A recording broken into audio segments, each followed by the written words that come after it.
I don't know, but I like it. I put all my faith in them. That's the best shit we did, bro. I still tell everyone, like, if you want more time, that's the best $130 I spend every 2 weeks. We get crazy now. Really? Before it was monthly, and then Amaris was still cleaning, like, you know, in between. I was like, yo, put that shit for 2 weeks. Fuck it, bro. I'll budget for that. Like, I think it's worth it. So much to clean a whole house the way, like, especially Spanish people like to clean it. That shit's no joke. It's a full-time job, right? That shit's, nonstop. I was just like, yo, this is too, like, Amaris will take like a Saturday. And I'm like, yo, we can be doing stuff. Yep. Or we could be doing nothing. Even better. So Which like, you probably prefer. Yeah. So once I realized that, I was like, yo, just pay someone. Fuck it. I don't want that job. I'm like, that's definitely something I got from you. Like, if it's in the budget, work it out. Yeah, man. It's all about what you're worth. Not what you're worth, what you feel is worth putting money aside for. Yeah. I don't know if I'm ready to pay people to clean my shit. For now, but I mean, things change. Like, but I think if you enjoy it, it's different. I always tell people, there's no price to you enjoying something. Like, I like folding clothes. I like doing laundry. I like presenting it. I told Maris, I'll put it away for you if you let me. Like, I like just seeing everything, like, nice and organized. Really? Yeah, it's that weird. OCD? Yeah. And it also, like, I don't know. It's just nice. So I'll do all the laundry in the house. Like, and I fold it, I wash it. And no matter still, I'm like, yo, I wash it, I dry it, I fold it, I separate it. I'm like, just put it in your drawer. Like, cause I'll put it in the bed and I'll put it on her side of the bed. So it's like from point A to point B. All you have to do is open your drawers. And I would do it for you. But you think that's too far. But I'm like, but I will do it. I don't mind. She thinks it's too far for her? Yeah, she's like, nah, I'll do it. Like, cause then she's like, you're just gonna judge the way I put away my clothes. Cause like my goal is like, I want to put it away so I don't have to iron ever. You know what I'm saying? I don't want to need to iron. Like, I want everything perfect. How do you fold it? Do you do the... Yes. The way I saw it in retail stores. Yep. Never worked retail, but I was like, that's the way to do it. So that's how I do it, bro. That's how I do it too. You know who taught me? It was an Asian lady actually in Brooklyn. There it is. So I'll be there folding, right? You know, I don't know. No one studied folding in our family. They just fold the fucking clothes. Yeah. So they'll take, how do I explain it? Like if this is where the collar is, right? Okay. These are the arms. Yep. You just fold it in half. So you bring the two arms together. I have the pinch of the collar. I know exactly what you're talking about. And then fold that Yeah. shit. And it's perfect. And she was like, no. Yeah, let me show you. Like, she couldn't take it anymore. Yeah. I was like, yeah, how you want me to do it? And she was like, fold it like this. And then she ended up folding all my clothes. Like, you know, them parents that be like, I want to show you, but don't let you try it. She's be like, no, I'll do the next one. No, I'll do it. And folded all that shit. That's how I am. That's how I learned. I like my shit. I like certain random things work. I don't know. It's a good balance being a marriage. I'm organized, but I'm dirty. So like, I'll put everything away and ignore the dust. I got no problem with like a dusty house. It doesn't bother me. But it needs to be organized. And the marriage is opposite.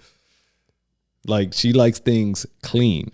Got it. Not necessarily organized. So it's like, it's perfect. Like, she's cleaning, I'm organizing. Deanna likes things clean. She's just messy. Yeah. And do you like organized things? I like it more because she's so messy. Gotcha. I've learned to be more organized because I couldn't run. Yeah. I mean, they're like, something's got to give. Yeah. And I've learned to be, like, I've noticed over the years, I've been more and more organized because she is so messy. Yeah. It's horrible. Which I think is good, though. I always try to, maybe this is how I fool myself, but I always say, like, at the end, the kids win. You get to see two sides of the spectrum. It might be more turmoil between you and Deanna, but at least the kids get to choose, like, you know, without knowing, like, oh, okay, this is what it is to be, like, well, okay, she's a little messy, but she might be able to jump to different tasks faster, while my dad, he likes to be organized, but he's more methodical with how he moves, which takes a little longer. And there's just time and space for both of them. True. They also have to pick up on that. Yeah. Yeah. And they probably won't until like years down the line. Like, why am I so messy or why am I so organized? Like my mom and dad or whatever. Let me tell you why. Ilani's like that. For real? Oh my God, I know where she's been because she leaves a trail. Yeah. Oh, she went from the living room to the bathroom. She went to her room at some point. She was in our room today, wasn't she? Socks here, clothes there. It's I can't. I'm a psycho with that shit. You know what I'll do? I'll like Raiden's the rebel right now. Like I'm like, put your socks in the hamper. If he doesn't, I'll grab him. Like let's say he doesn't. Like he just decided not to. Like, all right. I will pick him up, like walk with him, take his arm, make him grab the sock and walk him to the hamper. Like either you're gonna do it or we're gonna do it together. But I'm not gonna do it for you. It's mad funny, son. And Raiden's gonna be 2, right? He's not 2 yet. No, he's 2. He just turned 2 in December. Okay. Yeah. He's funny, bro. Kids are funny. You gotta see Ellie. Ellie is so how do I say, like, who's Ellie? Ellie is Germ's second. Oh, yeah. Ellie is so like at 1,000 all the time. That's what deterred Germ from getting a third kid. Straight up. For real? Yeah. Yo, bro, with Emmy, I was tight. Me and the Marys would be jealous. That shit was not fair. They didn't sleep train. They just put Emmy to sleep. And she just stayed asleep. Fuck out of here, bro. Oh, really? That's not real parenting. Yo, I used to be tight, son. That's not real. And and it was like chilling. So they were like, all right, like we got like, let's go for the second one, trying to get the boy. Jaron wanted a boy, didn't get a boy. So he's like, all right, fuck it, let's, we'll try for a third one. And then they were like, oh, like everything you missed out on this one has it? Bro, we were there yesterday and she was napping. It was time for her nap. Like I got there purposely for her nap time. So she, she's going to be like, I want to be part of the podcast or whatever. So like, let me know when her nap time is. I'll show up around that time, parent shit, Bro, all I know is that Noemi comes down like 30 minutes after and she's laughing. She's like, you guys didn't hear that? And I was like, nah. She was like, yeah, she climbed out the bed and just hit the floor. But like not even crying. Like she was like, yeah, like we here. She's like that, bro. I haven't spent enough time with her. The only time I've spent with her was at the birthday party, Emmy's birthday party. Yeah. It's the only time I've really seen her. You can tell she's a firecracker. She's fire. You got to see her going up and down the stairs too. So they were like, yo, Ronnie, we used to chase her, bro. But at a certain point, we were like, I think she got this. So yeah, she just be going up and down the stairs. Really? Flying up and down the stairs. They don't got a gate or nothing? Nah. No. And they were like, yo, like, it's not that we like, and they were like showing like, yo, it's not that we were just trying to like be lazy or whatever. Like, yo, she climbs the couch, falls on the floor, cries, and then just does it again.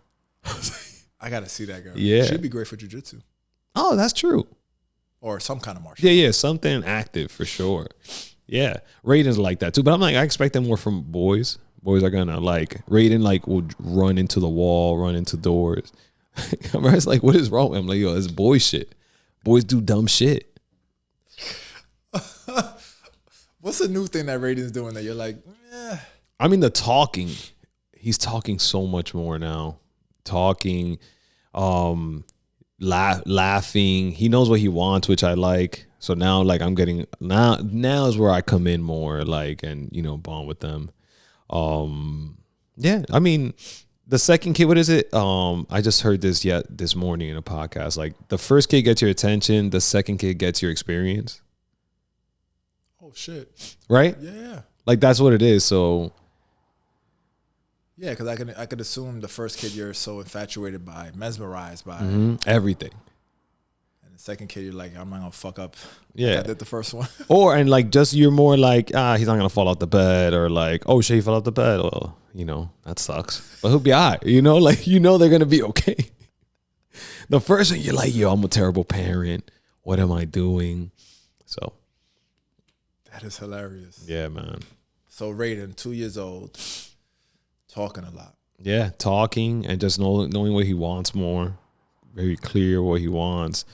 Yeah, he's always been a physical kid. Now he's touching more on the intellectual side of him. He's less caveman, more like Yeah, like how so? He knows what he wants. He can communicate what he wants. He understands jokes. Like, really? Like just little things, but he'll laugh. Like if I do something, he'll be like, oh, like I get it, So that's pretty cool. Yeah, Yeah, and then Abby is just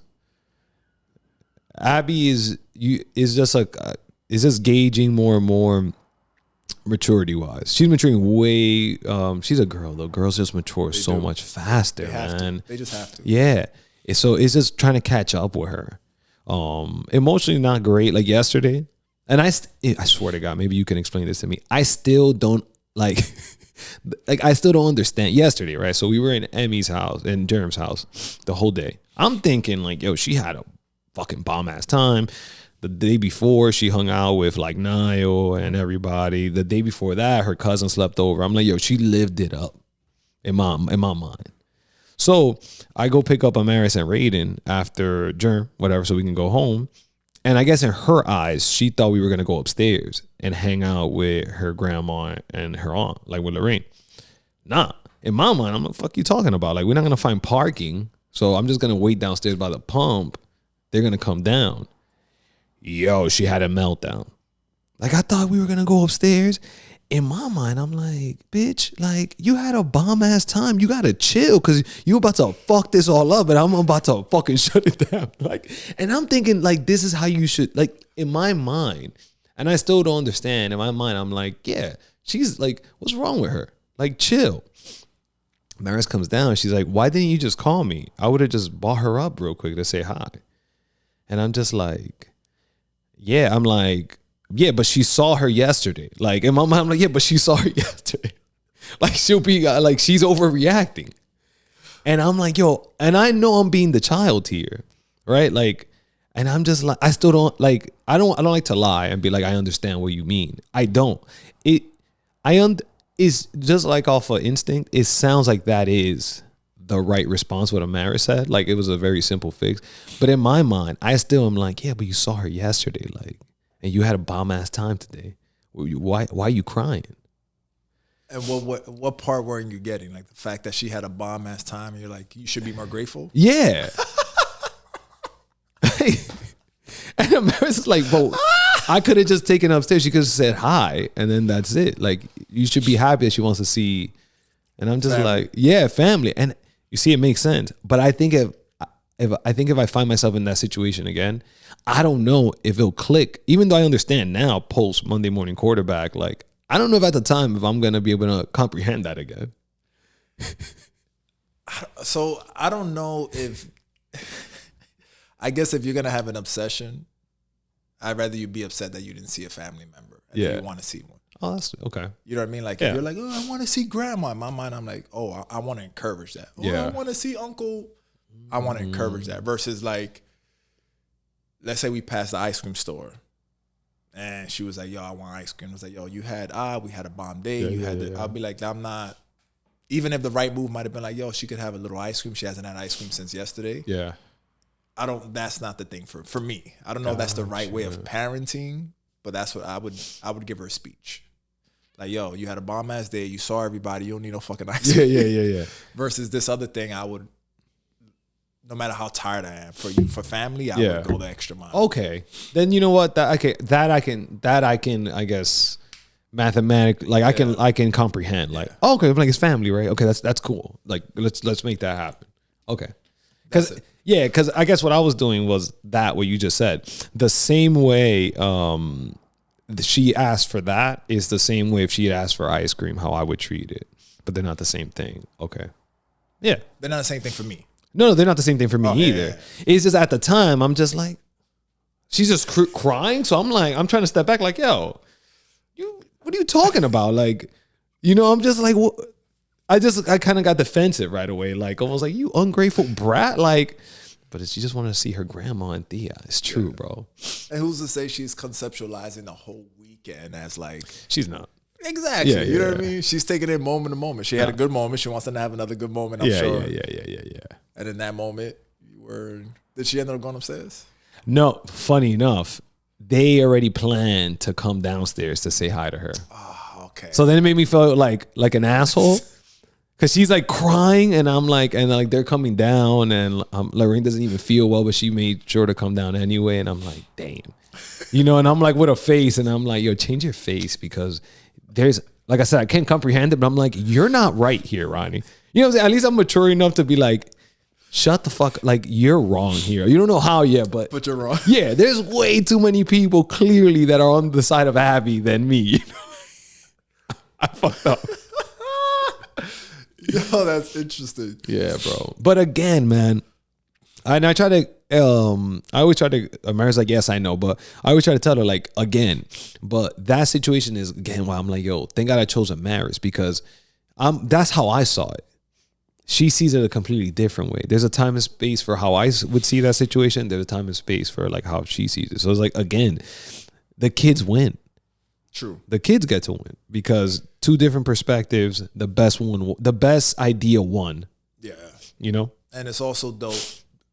Honestly, Ronnie, it's like it's not that you chose Amaris, is that not only did you choose her, but you're also open, it seems like to her perspective. Yeah. Because if you chose her and you're not open to her perspective, it's counterproductive. Yeah. You know what I mean? Yeah. I think that's a lot of the ego thing that, correct. Right? Like Joe Rogan talks about this. It's a good way. I try to think about it like that too. It's for me, the simplest way. He's like, your ideas are just these things. Like, don't think of your ideas as you. You're like a radio tower, and you're getting like frequencies sent to you. That's all ideas are. You're just receiving them. You don't even know how you get most of your ideas. Mm-hmm. So you're not don't marry yourself to these ideas. Like, you just caught it. Got it. You didn't create it. Like, it just came to you. Like, and so like just how it can come in, it's okay to be like, okay, that's stupid. Like, free your tower up for more ideas. Like, you know, you want that reception. So it's hard work. And there's things that have been there for longer that you like to, but I just try to remind myself, like, yo, they're just ideas. That's all they are. These things are just things that, like, you know, just try your best. That if someone else brings a better idea, just be open to the better idea. Your idea was trash. Move on. You know, like, just accept it. That's it. It's okay. It's hard. You ever try to move on when no one brings a better idea? That's even harder. I'm referring to work, like when you're trying to, like, yo, what do y'all want to do? You know, folks are just like, I got this one. No one likes it. So I'm down. All right, cool. We're doing this one until we figure out something better. Yeah. It's just like trying to pull ideas from people, man. But that's an interesting thing. I never thought about it as you're like just this tower receiving ideas. Yeah, like don't be. I guess it's just creating like a separation between you and an idea, so it's easier for you to let them go. Yeah, you know what I'm saying. Yeah. It's harder, like I said, but I think doing stuff like I always mention, like Jiu Jitsu, those are great reminders to tell you, like, that idea you did was stupid. Oh yeah, immediately. So I constantly just try to do that. Yeah, and same to, like, I deal with that. Like, what do you do and you're not getting anything? Like, all right, I'll fill the gap. Just start fucking ranting. Like, just make it okay for people to say. Sometimes, like, even at work, I'll say something stupid for someone to say it's stupid, to then get them to almost like be like, engage. Yeah, almost to engage. Like, yeah, we could do this. Well, we can't do that. We already did that again. Okay, so then what if we do the opposite? Well, we can't do that. What if we do that? I'm like, all right. And then it kind of loosens them up to be like, all right, this guy is, you know. Yeah, are you still not chasing, maybe it's not the word, but chasing an idea versus a lifestyle versus I don't know what the other thing would be. Like, I guess materialistic. Yeah. You know what I mean? Like, yeah, I think I'm not chasing materialistic. I don't know if I phrased that right. Yeah, no, I see what you're saying. I guess I was a perfect time. I've been thinking about this. Here's where I'm at right now, I guess, in general. Yeah. My approach, I guess, to everything. I was talking to Jerm about it. We were talking about the gym. He's like, yo, I can't get, like, he's almost trying to do a race. Like, and I'm like, it's not a race. Like, he's like, I'm trying to lift like how I used to. I'm like, what are you in a rush for? You got to make a decision to do this forever. So I've practiced that for fucking years. So the infinite game thing I always talk about. I think I'm solid on that. I'm okay with, like, drilling down and be like, okay, I don't care about being rich, but I do want to be wealthy. So wealthy is going to take me 20, 30 years, let's just say, right? I'm going to be wealthy. So, okay, I need to be healthy for that journey, right? Like, so I can enjoy it, so I can be able to do, because that's another thing I'm learning. Like, if you're not, I'm not talented. Like, I think like Adrian and Ernie, I always use them as an example, but like, they're super talented. They did a lot. They work hard, but I'm saying they're talented and they were honing on what they're good at. So they have the advantage of, with that talent, they're able to do things at a way larger, like they're able to perform at a higher frequency than I can. Can't help it. I can't like, you know, it's like kids that do jiu-jitsu since they were 4.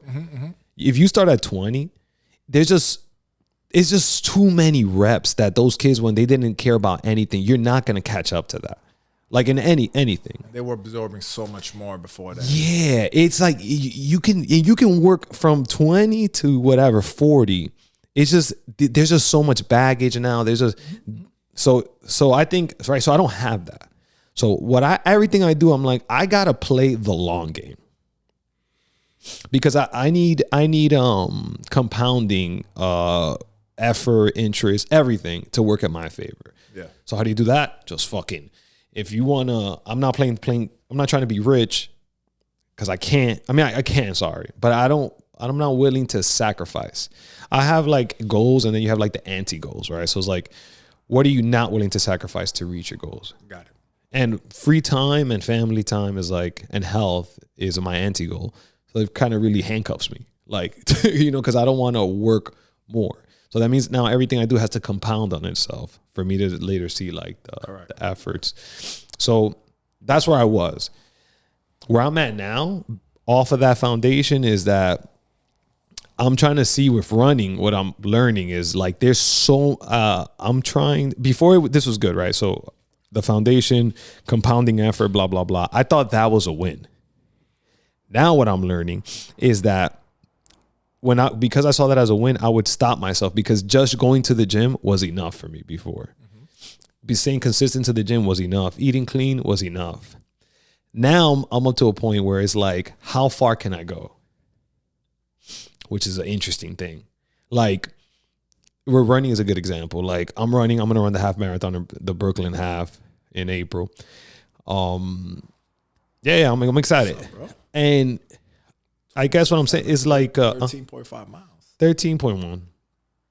And I'm pretty confident, assuming, you know, who knows the day of. Like, I don't care about the day of, because I know like the amount of miles that I'm putting in. I'm just like, I honestly don't even care what happens the day of. Like, yeah.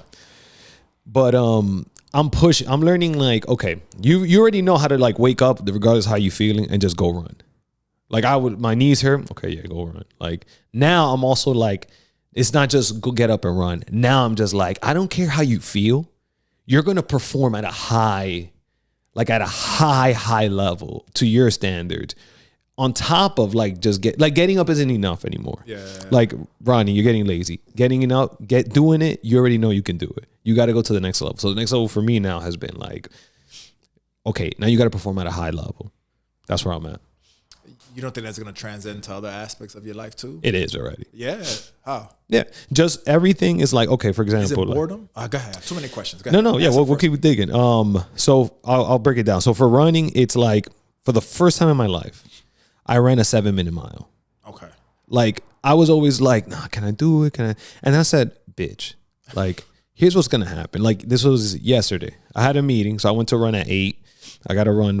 Morgan does like a program for me. So Mondays, Wednesdays, and Saturdays. Saturdays are my long runs. Wednesdays are my speed runs. Mondays are like my long mid-range runs. So I had to run 5 miles, but like I had an 8 to 10 effort. Okay. 7 to 8 effort. So I ran, but I had a meeting in between. 7 to 8, like out of 10, or 7 to 8 miles? 7 to 8 effort so 5 miles with a 7 to 8 effort. What does that mean? Like 7? Out of 10. So like, okay. Yeah. So like your heart rate's up. You probably shouldn't, you can't really speak. You know, you're kind of, if I'm talking, I'm like, hey, bro, what's going on? But I'm not like redlining. Got it. Yeah. But I'm like close to it. So I ran, had a meeting, so I had to stop. So it was like, I'm like, yo, Ronnie, this is a perfect opportunity because you're already warm. And you like, I ran like 2.5 miles and then I had to take the meeting. So I walked half a mile. So I'm like, okay, bitch, like you got 3 miles, the call ended. So I got 2 miles left. I was like, run a kind of good mile. And like for the last mile, like you're warm, like this is the time for you to do it. So I said, fuck it. Ran the 7 mile, wanted to stop every inch of the way. Like every time I hit the lap, gotta do 4 laps for the mile. I'm like, just stop. And I was like, shut the fuck up. Just fucking do it. And I did it. And now I'm like, I could probably run faster. Like, because I wasn't dying. I was like, you can fucking do more, you little bitch. So it's that. Like now, not just performing, not just showing up. Now it's like, now that you have that, really pulling. Maris, little things like, okay, it's Valentine's Day. You can go ahead and get her some random shit that she'll appreciate. Or motherfucker, sit down and be like, what is she up to these days? I'm never going to be a good emotional gift guy. And that's okay. But at least put some thought into what I'm giving her. I'm like, yo, she's heavy into baking. It's been like 4 months. She's into it. Always, yo, go get her a stand mixer. She's been talking about it. She mentioned like, should I get it? Should I not? It's like $400. So, I always tell like, think, make sure you really want it. Like, and I'm like, just go get it for her. Like, this is a thoughtful gift. So it's things like that. Yeah. With Abby, like we just making an effort, like do a lesson with her. Ronnie, you don't like to just chill with kids. Like I got maybe PAL, whatever, but like I always tell you about this. Like I need to do something. But it's like, okay, if you're gonna do something, plan it. Do it. Don't say you're tired. Just do it. You are tired. Just do it. Like, just do it. There's like, I get it. To like, even going to Manny's soccer game, same thing. It's just effort with your friends. Like, it's at 8 a.m.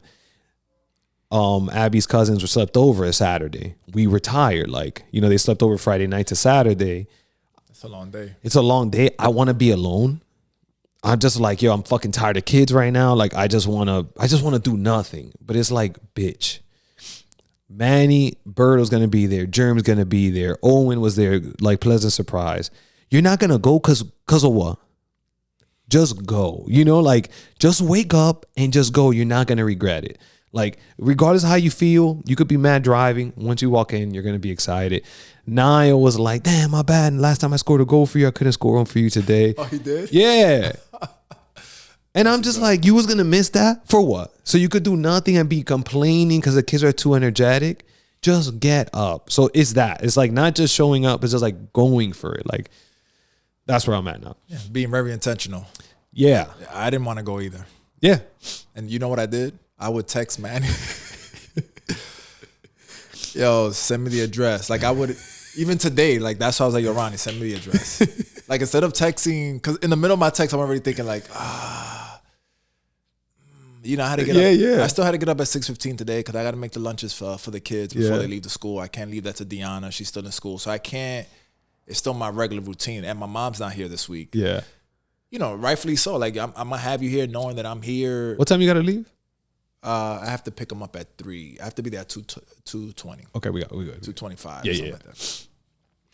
Anyway, my mom's not there. It'll be selfish of me, like, Mom, stay with us this week, and she will. But for what? So I can sleep in. I'm not doing that. Yeah. Long story short, I didn't want to come. Yeah. I'm just tired. Yeah. Fucking tired.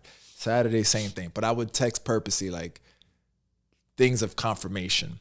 What's the address? Are you there? You know what I mean? Yeah, so yeah.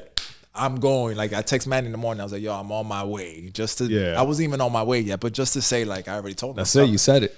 So I hear you, bro. But it was nice seeing everybody. Owen was a pleasant surprise. Right? Yeah. I was so happy, man.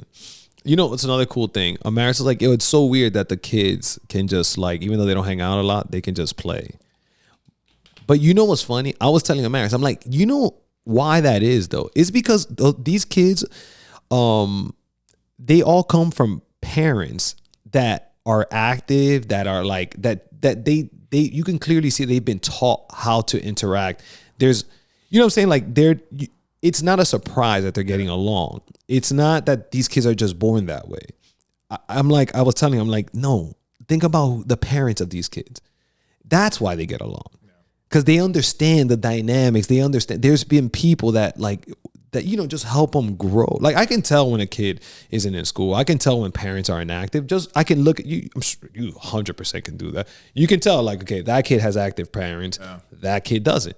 I'm actually not very good at that. No, I hear what you're saying. I can fucking pick it up. This is like just little things that you can see. Like you can see like independent. Like there's a certain independence of I don't have consequences, actions that certain kids do and things like that. So it wasn't a surprise that they all like got along immediately. It was nice to see. It really was. Yeah, it really was. Yeah, man. I'm glad I went. Exactly. I really was happy I went. Went there to see Owen. I saw Abby, all playing. They're just drawing. We're drawing things for Niall. Yeah, that's mad adorable. That's mad cute. Like that's on cool. The sideline just drawing shit for Niall. I was like, that's pretty dope. Yeah, and he's receiving all these papers. I see it in his face, in his mind. He's like, I want to throw this shit away. Of course. Got all these papers. He's like, thank you, thank you. But like that's all. Like that's come on. Like what's the alternative? You're just gonna be home and doing what? You never get to see. Like the only way you're gonna see your friends is going to events. It is what it is. Yeah. Like they honestly like, oh, what do you want to do for your birthday? I'm like, oh, nothing. Yeah. Nothing. Same. That's what I'll be saying. Nah, you sure? She asked me like 4 times. Like, I don't want to do anything. Nothing. Let's do nothing. I was like, let's go to dinner. Say, you sure? I'm like, no. But you keep asking me. Like, if you want to do something, you feel like this is going to make it something, let's go to dinner. Go for, you know what I mean? But I'm just trying to make it through the year, Ronnie. I get it. 2027, that comes around. Deanna graduates. She finished all her stuff. I want to see what life is going to be like then. Because that's supposed to be the promised land. Yeah. Not that we're not going to work any harder, but like things are supposed to be a little different then. Yeah. So I'm looking forward to 2027, August of 2027 in particular. Yeah. Because I can't keep doing this. I get it. It's just crazy. So is she working as well? Yeah. So she's full-time in school. She's full-time in school. She's part-time at work. So she's still in the accelerator program? So honestly, I don't even know how that works. I'm going to say yes. So she's more than full-time. Technically, right? Because she's taking more than what a regular pace full, right? So she's not like at 1. She's maybe running at 1.2. Yeah. Like 120%. Yes. Yeah. I would probably say 150. Yeah. So that's fucking crazy. Yeah. So her time, like that is her job. Yeah. You know what I mean? Like, I can't. There's no wiggle room to be like, bitch, you just got to figure. Yeah. Wait, is she working as well? Yeah. Oh shit. So what's her schedule? A typical Monday. So Monday through Friday, she's in school. Like today, she does school from home. Okay. She's on her classes online, teachers, it's all Zoom. Mm-hmm. The other day, she has to go in. And there's days that she has clinical where she's like on the floor doing whatever clinical shit. Yeah. You know, I don't know what the fuck they do. But following like a head nurse or a head whatever, and they're following them around, she's learning. And then she'll do like double shifts on the weekends. Like she'll take 2 shifts on Friday from 7 in the morning to like fucking 11. Wait. So is that work? That's work. Oh, okay. So she also, at least that, like it's a double dip. Like you're working. Well, no, because Friday she won't have a class. So Friday she doesn't have a class, so then she works. No, what I'm saying is like double dipping in that you're learning and you're working. Yeah. Okay, so at least that. Like I thought she had like a separate job. No. Her you know, job like is nursing. Okay. So it is double dipping, which is why she's doing it more and more because she's like, I'm learning for sure. So it makes sense. Okay, it makes sense. Yeah, it makes sense for that. Yes. Yeah, but it's wild. It's like studying. Like I watched Tony on Neighbor study for the bar. That shit is no joke. Like watching them do it, I'm like, I would never. Like I don't. It was book on top of book on top of book, and Deanna's now is book on top. I see if she gets up at 3:30 in the morning to be out the door by 4 o'clock. Still has to take Ilani to her dance thing because I can't get there to take. You know what I mean? Like there's still stuff that she has to do. Wait. So walk me through that. She wakes up at 3:30. So let's say she give me the worst day. Wakes up at 3:30. I feel like hopefully that's the worst day. Yeah, no, but most days are like that. Every time she has to go in, she has to get up. So okay, walk me through that day. All right, so it could be or every day but Tuesday because every other day she goes in. Right, she gets up at 3:30 ish. I think she has to be out the door by 4:30. I want to say 4:30. So she'll get up at 3:30, 4 o'clock. She'll be out the door by 4:30. let's say it's Thursday where Ilani has gymnastics. So she'll go, she'll do whatever stuff she's doing. If it's clinical, she's on her feet all day. Classes, she's going back and forth between Milstein, hospital. It's all in the Heights, by the way, all Columbia shit. She does all this shit. Oh, she has to go to the Heights? Yeah, because she's in Columbia. You live D, bro. Yes. Yeah. Oh, I didn't know that. In my mind, she's like in the local, like in a local hospital. Nah, bro. God she's damn. She's at Columbia University right now, doing this program. Oh man. And because that's where she wanted to go, and that's the only school she applied for. And I was like, "You're a thug. You are a thug." But I was like, "Yo, what about this backup?" She's like, "Oh, I thought about it." She was like getting ready to apply, and she was like, "Nah, I'm going to Columbia. I'm not doing this." Good for her. I'm like, ballsy, but good for her. Yeah, I like it. So anyway, got in Columbia, doing all this thing. She'll drive in. I don't know if they pick up the kids on. I think she picks up the kids Thursday after school. So that means she's rushing to get back here about 3:30, 4 o'clock ish. Get Ilani to dance or gymnastics or whatever the fuck it is on Thursdays, and she's there till like 8 o'clock. So she's gonna get back home till like 8:30, 9 ish. Then she'll go and study. So she's studying while Ilani's doing her thing, I figured. She's on class. She's on review thing. She bring her books, and then she'll go home and study, and it'll be like 10, 11, 12 o'clock. And she has her own little light in her desk, so that way I can try to go to sleep. So I have my little headphones on. I be trying to go to sleep, put the little pillows on. I have to see the light. See the light. And she just be up, and then she does it all over again. That's wild. And that's her life. How do you eat? When do you, what do you guys, how's that look like? I try to make her lunch. She doesn't want to carry the lunch around. She's like, I'm moving too much out of lunch. She's snacking. Yeah, so she snacks. If she eats at all, she's probably like me. She probably just finds time to eat one meal to make it through, and then she'll wait till she gets home. And normally my mom cooks, and my mom's not there. I'll cook. Yeah. Yo, you got to come have some burritos. I'm down. Burritos are mad good. Yeah. Whoa, man. Yeah, that's a day in the life. That's typically what it's like. And she's a loner, right? So in the process, I don't like it, but I feel like this is an exaggeration, obviously, but like solitary confinement. I'm locked down 23/4. Yeah. Somebody's going to listen to this, like, motherfucker, you don't know what the shit is. Yeah. And I don't. But I'm not an isolated person. I get my energy from being around people. I like to be around people. So I've learned how to isolate myself. Yeah. And even that process is like meditative, because I'm trying not to bother her or be too interactive, because I'm like, you learn, so then I have to wait till she interacts most of the time, which is cool. And then sometimes games fuck around in my head, like, well, I always gotta wait for you. But it's it's not personal, you know what I mean? Like, of course. I can't always, and it's not that she doesn't let me, I don't want to paint that picture, but it's like, I'm trying to be mindful of the fact, like, you got a lot going on that I don't understand. Yeah. So I can't assume things are business as usual. Yeah. So it's like, oh, Deanna, what's up? Yeah. I'll leave you to it. You good? You good? No? All right. And I'll just call her when she's eating. Like, yo, I'll cook. Because I figure if she gets hungry, I'm sure. Yeah. So I'll cook something. I'll be like, yo. But I'll make her come out and eat it. Yeah. So that way she interacts with the family. No, for sure. Yeah. Not eat in the room because, they tell los ratones, la cucaracha, yeah. cuarto, so we don't eat in the room. Good. So beyond that, that's typically how it goes. Damn. So how old is David? Damn, I need a napkin. Yo, me too, bro. Yeah, let me go get one. Yeah, can you grab me a piece? Yeah. She's dealing with her own, with her own feelings, and I'm sorry. How old is David and Ilani? King David is 9. Okay. 2015. He's 9. Yeah. He's gonna be 10. Yeah, he's gonna be 10 this year. It's crazy. Yeah, and Ilani's 8. Okay. She's gonna be 9. Yeah. So at least they're older, so they somewhat understand, but they still don't understand. You know what I'm saying? Yeah. I feel like they're at that age where it's like, as long as they're good. Yeah. You know what I mean? Like, yeah, they're good. Yeah. They're fine for the most part. No, I'm saying it's a good age. Yeah. Yeah. I think about that too. Like, I think the older the kids get, I think the more I might get into working. Like, I try to handcuff myself a little bit now. Like, all right, Ronnie, like, don't do too much. Because they're so young. So it's like, they don't understand.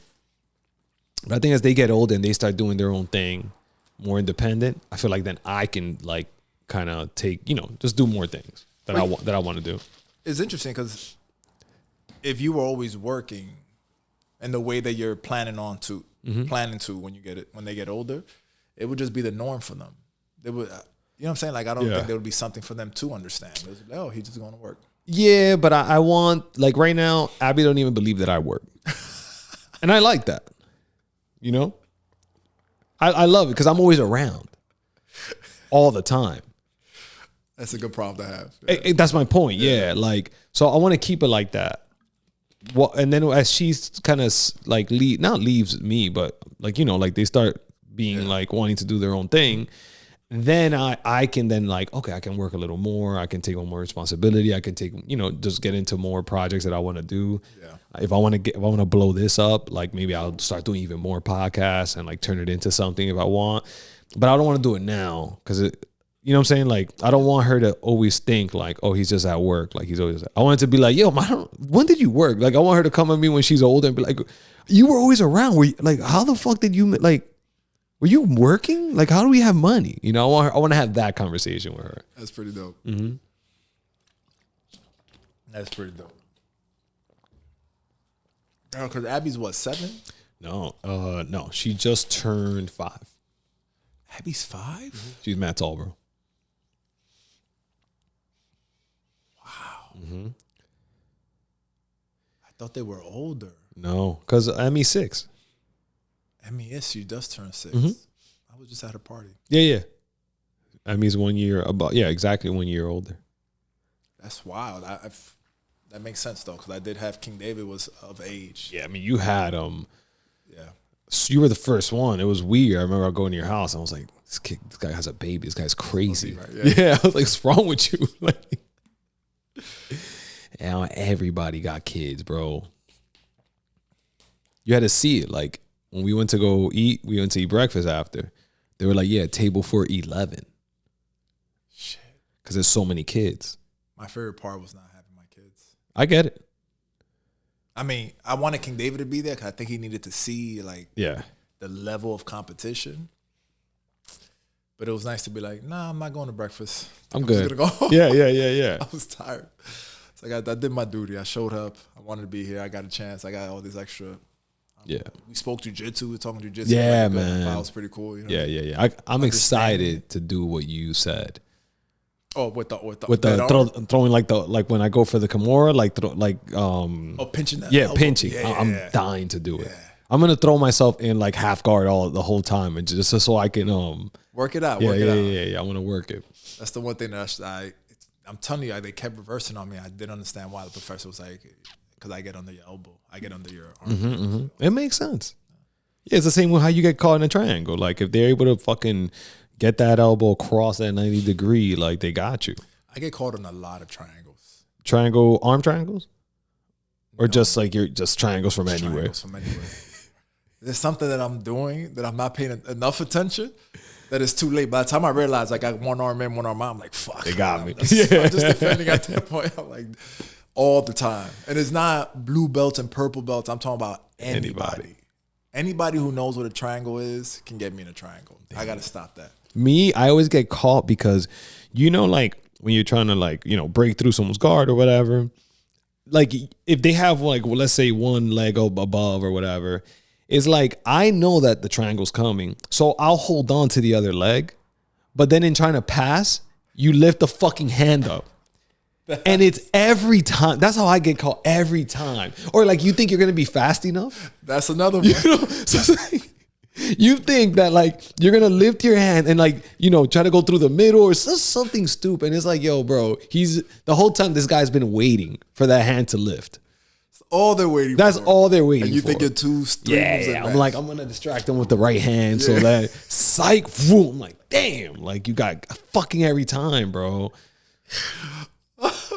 The worst time is when I don't see it coming, like when they're on my back or something, in a triangle, and I'm like, how did I get caught in that triangle, bro. Yeah. Those are all the same reasons too. I think I'm fast enough. I let go of the hand when I'm passing, or I'm trying to do some like new pass. I'm trying to get creative. Yeah. And then by the time my creative juice kicks in, I'm like, oh, I shouldn't have done this. And all of a sudden. Yeah. I'm a good sport about it though. like sometimes I know what's coming. People hate it, but I'll start laughing. Like if I'm gonna get like flipped, I'm like, damn, go easy, bro. Like I remember the fireman carry. I was like, Rudy, go easy, please. Like even way before, like when he grabbed my ankle, and I realized that his shoulder. So as soon as his shoulder hit my hip, I said, "Oh, I'm going for a ride." Like before, so I was like, "Damn." And somebody said, "Well," I'm like, "You'll see." What? You know, because I don't know how to wrestle yet. So like, I wrestling, even though it's like the same, it's all the same shit. But it's like I don't know what it is. Maybe my coach is like it's because it's 3D now. Like when you're on the floor, the floor doesn't allow you to. It's like all the same shit, but the floor makes it almost 2D. When you stand, it's like 3D because like you can. Like if you're on your back, for example, right? The person can either turn left, turn right for the most part, but like they can't go through the floor. True. When you're standing, you can go technically if you just like the same shit, but you stand, you technically can go through the floor now. So it makes it 3D. Got it. Okay. Okay. So it's like it is the same shit, but it's not because now it's like it's you know you can go every direction. So no, you're good. So yeah, I just stay getting fucked up. So I still don't know, like, I still don't understand wrestling. I understand. Yeah, I don't know. I stay getting fucked up. By wrestlers or just by anybody who knows somewhat about wrestling? It's bad because I'm like, I just be thinking about how I'm going to flip the position on my way down. I was like, I know I'm going down. I'm like, I'm gonna go down. Like, so let me at least try to like learn how when I get down, how to make sure I got a hook in so I can reverse the position, get an underhook, so take the momentum, flip it. Now, like I told you, now that I'm on my knee, at least I'm being more offensive minded where I'm shooting and like trying that. And of course, like I'm getting caught guillotines nonstop. I'm getting flipped over. But at least, now at least I'm the one, trying to like provoke shit. One of my favorite things lately to go to is we'll be on the floor, and if you try to like muscle, it don't matter what you try to do. But if I can get one leg, like hug one of your legs. So for example, like if I'm perpendicular to you, so you're in the position you're in now, and I'm on the floor, and I'm hugging one leg with my head to your belly. Yeah. And then I'm trying to reach over to get the other leg to drive into you. Yeah. Anyway, that one leg hug thing. I don't know if it's because I'm getting older, but I'm finding positions that I can rest in. Oh, yeah. You know what I mean? 100%. I'm not finding, there's some positions that I think I could rest in. I'm like, this is not a good position to rest in. Like this I should be transitioning. Yeah. I want to be able to transition. But there's some position I'm like, I'm pretty, and that's one of them. I'm going to hang out here for a little bit. Yeah. I'll be there and then they'll be fighting. I'll just be like, just chill here. It's like a checkpoint. Yes. Yeah. That's the only one I found so far. And obviously when you're in the mount, but even then if they're bucking and it all depends on.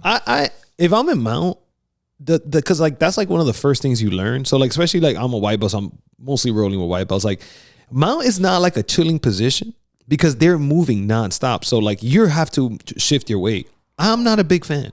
Really? Yeah, like what I'm saying is I'm not a big fan to rest, like you're saying. Got it. Yeah. I'm good because they're gonna keep moving, and if I don't move, then I'm gonna lose the position. Not me. I kind of like similar to what you said. I like to put my head. If I can get a body lock, even if someone gets on the butterflies, I try right away to try. If I can get a body lock in, that's where I like to rest. Where I'm like shoving their feet to their butt. Mm-hmm. You know what I'm saying? Because like they're uncomfortable. But like I'm chilling, and you have to wait for me to essentially move. When you have the body lock, your arms are underneath their waist. I put it on their lower back, and I use my knuckle to make them like uncomfortable, and I just chill there, and I'm putting pressure on their heels to go on their butt, because essentially what I want to do is what I try to do is I'll try to like. The traditional way is like you kind of go on a 3 point. Mm-hmm. You know what I'm saying? Then you shift over tripod and then that's one way. I don't like doing that. I like to, I'll take like my underhand and I'll grab like their foot, the ankle, and then just maneuver over. Yep. And I just go super slow. So like you said, I'll hang out there, then I'll grab a hold of their foot. I'll just wait. I'm waiting for them to give me some pushback before I even make the move, so they get tired, hopefully. And then when I see they kind of just gave up a little bit, now I'll start going over. There's a bump I want to show you. It's been working really good for me. No, man, really good. Get the heels, same thing. You get the heels all tight. Yeah. And then with your knees, you just. Oh, what you mentioned? You mentioned. Yeah. How is this again? I'm sorry. It's just a bump. It's So imagine these are my knees. Yeah. Right. And these are your feet. Essentially, I'm just like bumping. I'm lifting this leg, kind of like when you're standing, you're trying to do like a leg drag to get to like knee on belly. So you kind of pull one leg. Yeah, like the andale. Yeah. Exactly. It's kind of like that. So your feet are here. Yeah. And I'll bump it to one side with my knee, and I'll lift this. You go right over it. You literally bump it. Yeah. You kind of just. No, I get it. Yeah. So you don't jump. You don't do the tripod. No. When I say jump, like you lift your foot right over it. So you bump it, and then you lift the outside foot to go. Yeah. And then I just. What I'm liking a lot is from that wrestler guy. I'm learning so much. Is that whole inside control. Like I said, I used to hate when I used to have to fight the frames, especially the guys that are annoying that know how to frame really well. And when he just told me to just switch hips, work down. It's like they're pushing you down, just go down. It's like, yeah, but they're gonna leave. He's like, nah. And then that whole that little scoop with the outside when now you're facing that way, your head is over here. He's like, grab a hold of the far foot. He's like, just hold it. He's like, they're not going anywhere because you got all your weight on this hip, and then you're controlling the outside hip with that. He's like, right away, as soon as you do that, the first thing people like to do is that they're going to try to come up, right? Like, because now you're giving them their back, so they're going to try to pull you back. So he's like, now you put pressure and just throw your weight back on the person while lifting this up. You know what I'm saying? Yeah. So now I have your legs turned. So I'm turning your legs into me so I can kind of step over almost. Eventually. Yeah. Or what he likes to do is he'll fucking put you on like a, what do you call that? When you like put the person's leg super straight. Like when people do this as a guard position, sometimes where like, so they don't pass, they'll like put the top person's leg super straight. Whatever. So he'll do something like that too. Like he knows, he shows me a ton of shit that he'll do from there. Sometimes he'll play with me. So like he'll fake turn. Like he just, now that he's in control, like he'll just like play around with what he wants. If you get crazy, if you try to turn your head this way, he'll throw his hand like this and then catch you in almost like a reverse, not a rear naked, right? But he'll like turn you this way. So your head is like this.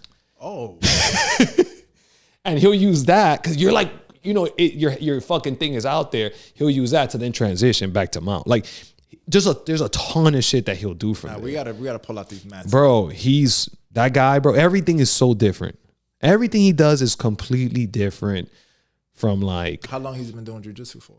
Not long, but it's the wrestling. He's been wrestling since he was a kid. Got it. So again, wrestlers, they might not know how to like finish, right? Because to them a finish is when your shoulders.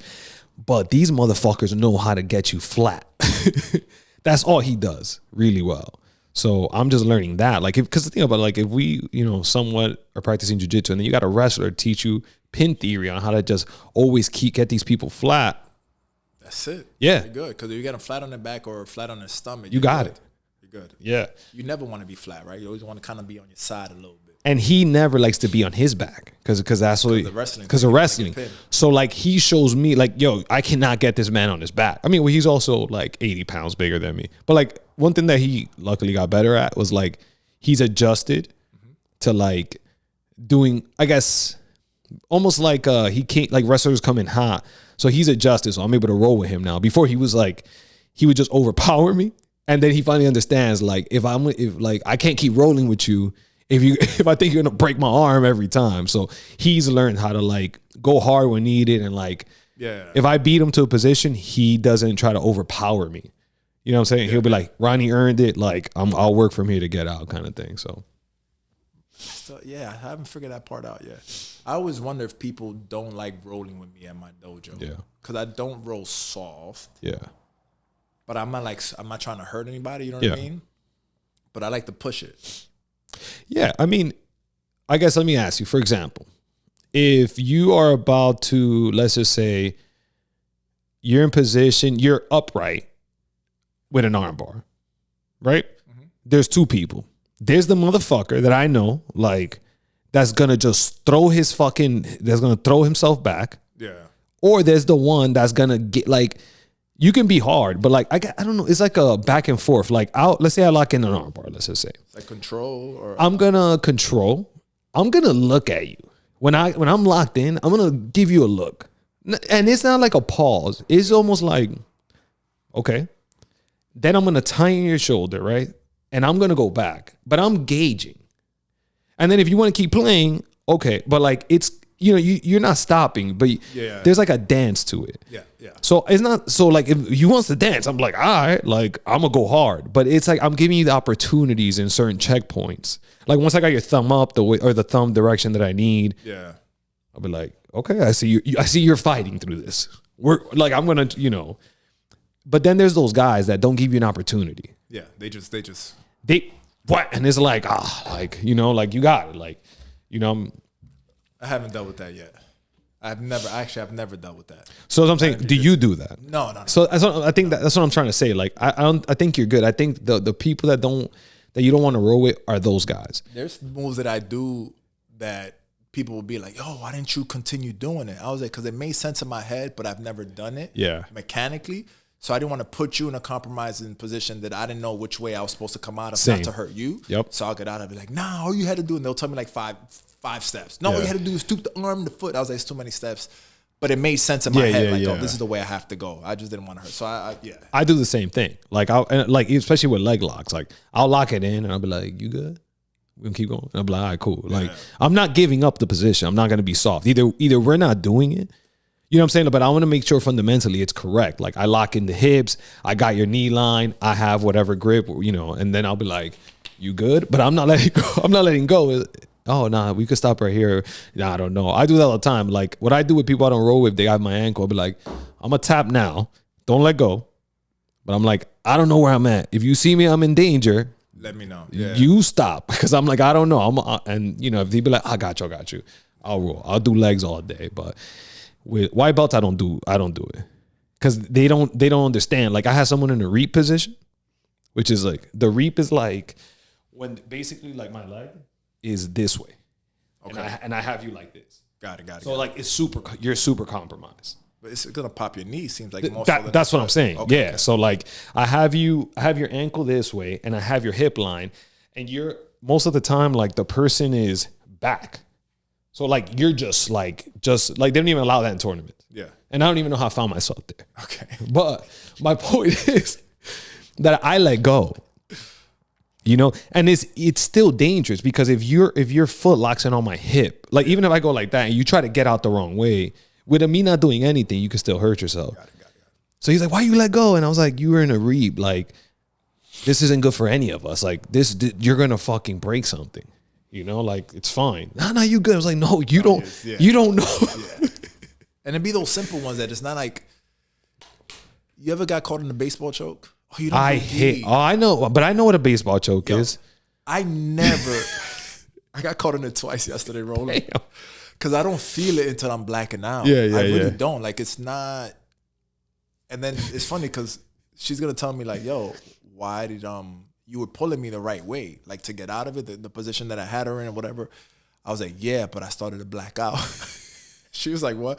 I was like, I knew I was pulling you the right way, but you started fading at the time. And I was like, I didn't feel it. I didn't feel it until I started blacking out. And I was like, that's dangerous. Yeah, son. I got caught in a bulldog choke. What's that? The bulldog, like when you like give someone a noogie, but on the floor. But he had an arm, so there was an arm in. Oh, you know what I'm saying? Triangle, yeah. Yeah, so it was almost like a triangle, but that's not what it was. He caught me. I don't know. I don't even know what it is, but my arm was out. So he took this leg and he grabbed it and he did an arm bar. The wrestler guy? Yeah. And I was like, and I was like, how the fuck? Like, you know what I'm saying? When you, like, same thing as you, like, I didn't even, like, I didn't understand. Like, in my mind, I'm like, oh, he's just trying to hold up my arm so I don't escape. Mind you, my arm is like this already, and he's looking at me, and I'm like, and he luckily, like I said, that's why it's so important. Like the partner thing, like, you know, like if I didn't realize I was in danger, but like luckily he didn't like, you know, go for it because I didn't have enough time to be like, oh shit, like he has me like this. I'm thinking he's just holding my arm. You ever got hit in the double arm bar? Oh, all the time. Really? Yeah, by the wrestler. Been there before.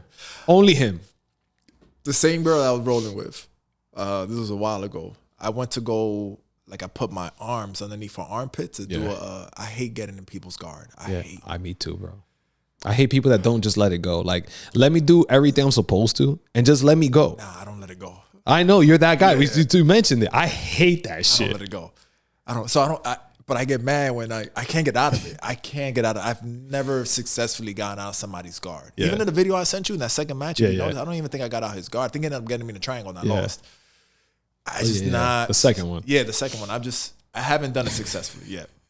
Unless people open it up because they're trying to do something, I get out. That's what I wait for. Yeah, but anyway, so I went to go like I couldn't get out her fucking guard, and I got tight. So I fucking shoved my hand in her armpit, thinking I'd keep her arms up, and I went to stand up, and I couldn't tap because she had both my arms. And you can't use your feet, and I couldn't use my feet, and I never use my mind. It's not a practice of mine. So I'm trying to tap, and all of a sudden I'm like, tap, tap, tap, tap, tap, tap, yelling. Tap. She was like, oh, you okay? I was like, you almost broke my shit, bro. It was like hyper, but it was so quick. It was less than a second. It was like a quick little. Yeah. She was like, yeah, it comes on quick. And I was like, no, I know. Now, shit hurt. Oh my God, son. Yeah, I get caught with that shit. Like, it's only the wrestler that catch me with, like, I guess the point is he makes me pay whenever my arms leave this position. So he's like, yo, don't give me this ever. He's like, because as soon as you do, like, you will pay. And it's nonstop. I pay for it all the time. Like, because, you know, he's so big. So you want to get ahead, you know, in your mind, you're like, I got to get ahead of the frame. Like, I got to go. As soon as that happens and I give up this right here, it's fucking over. For the guard, you don't like to, you ever done this is the only way I got to do it. I think they call it the lumberjack. Tell me. So it's like, same thing you do.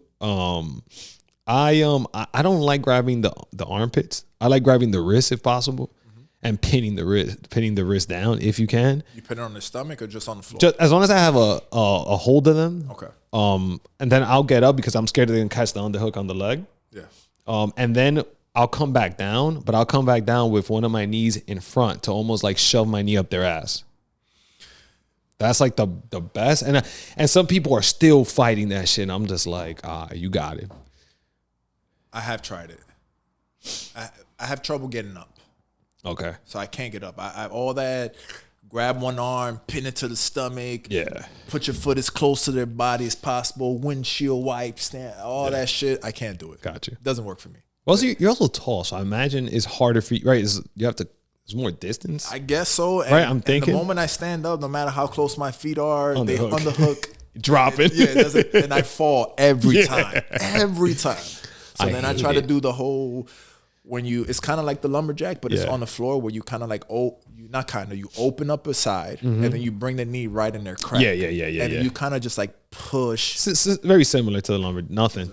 Yeah. Oh, it's also body type. Like if you catch somebody with long enough limbs, I don't know. Ronny, I can't get out of it. Yeah. I get it. I'm not the guy. I struggle too. No jokes.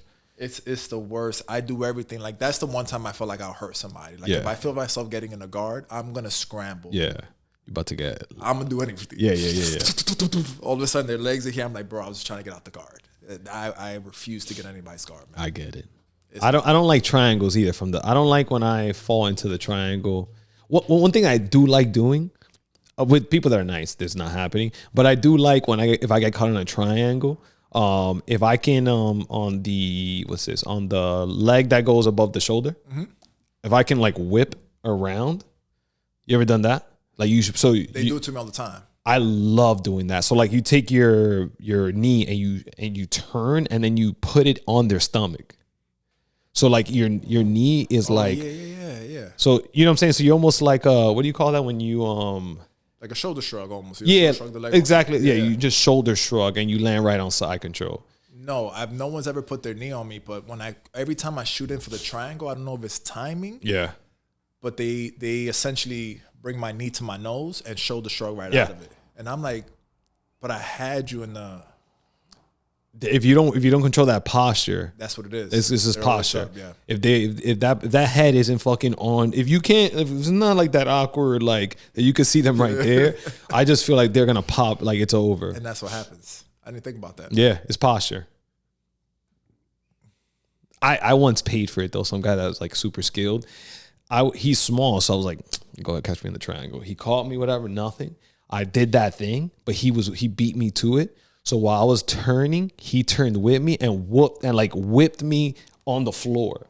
So like we were like I was like this, and he was just looking at me. He's like turning. I'm just like I just started laughing. Like he's like, yeah, you can't make it too obvious. He's like, I'll roll. As you turn, I'll turn with you, and then I'll get an underhook, drop you, and then he's like next time what I'll do is like I'll come up. So now my triangle is on top. So now I have like the weight pushing down. I was like, damn, the kid's nice though. Yeah. Yeah, he's like 120 pounds. These potties. But you already know. Yeah. You already know. Like if I can't stand, like if you stand, he's like I don't know how to explain it, but you stand, he's just on, he just won't let go. He always has a limb. No matter what you do, he always has like a limb attached that he's won't let go. He all 2 arms and 2 legs on one leg, and you're like, yo, bro.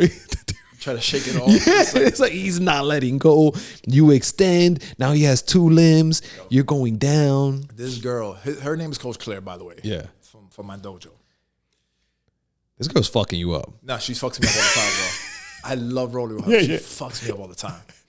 And there's another one I call Warrior, who's like gradually has gotten. She's always been better than me, but like gradually has like.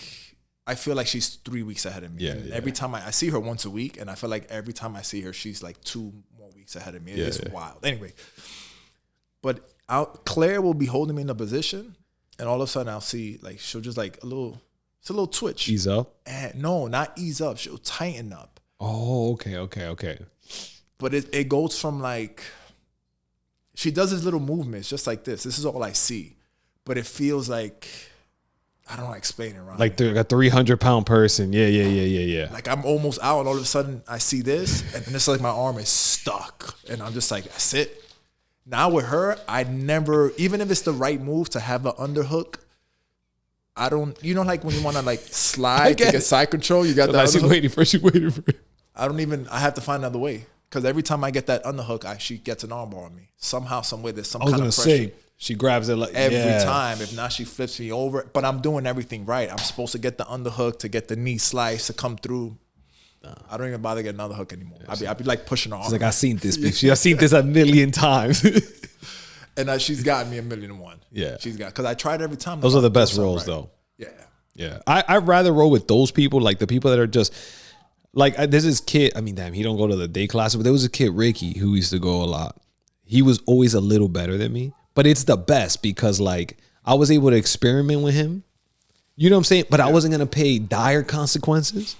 But it was enough consequences where it was like you always want to keep chasing him. It was like like if someone's like too nice, I almost feel bad for them. Yeah. I hate you know, because it's like I always sound like, do you need to work on anything?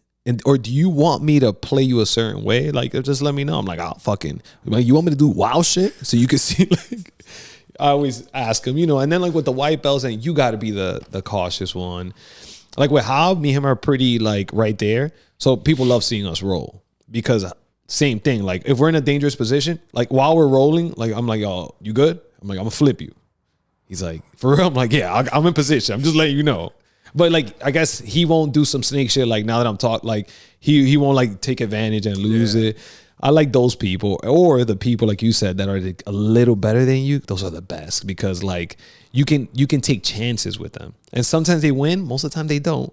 Yeah, but you feel comfortable enough like that you can take the chances, but they'll still make you pay every time. Yeah, every fucking time. I love those rolls every time. I still haven't like rolling with new folks. I haven't, or people who don't know as much, or if I overpower them. Like I don't want to get in the habit of giving up a position, right? I don't think I'm there yet mentally where I can be like, oh, I know I shouldn't do it. Right now, it's all muscle memory for me. So I have to do the right thing. So that's why I also wonder, like, do some people not like rolling with me? Because I'm going to roll. I may not go like extra hard and give you the shit on your throat and all that, but I'm going to roll to roll. Yeah, You yeah. know what I mean? Because I'm not going to give you my back and then I get in the habit of like giving you my back so you can practice. I'd rather we start on my back. Yeah. Like if you want to practice back, let's start right away or. Oh, that's funny. I see. I think I don't tell people like. So like how sometimes like were you like, did you give me that? And I'm like, damn, I made it too obvious. But like I'd be like, okay, I'm gonna give them my back in this sequence, and they're gonna do it the way I want them to do it, and then I'm gonna get out the way I want to do it. That's different. That might be a little different. Yeah. Right? Because you're not stopping at the giving up your back. You're like, I don't know. I don't like doing it. Yeah, you know what I'm saying. That's a different perspective. Like I what I'll do like I was practicing a lot of half guard last week, so like I wouldn't tell anybody. Yeah. Like sorry, with the purple belt that was helping me out, I tell him clearly. He's gonna be like, "What are you doing?" You know. So I just get ahead of him. Like, "Hey, I'm just working on my half guard." He's like, "Let's just like you." He's like, "We're gonna start in half guard." Yes. With other people, I won't. Like I'll get offensive if I see they're in a sweep position, I'll be like, I can get out of this, but I'm gonna let them sweep me. And while they're sweeping me, I'm gonna catch them in half guard. And now and like almost like now the rolling starts for me. Yeah. Kind of thing. Yeah.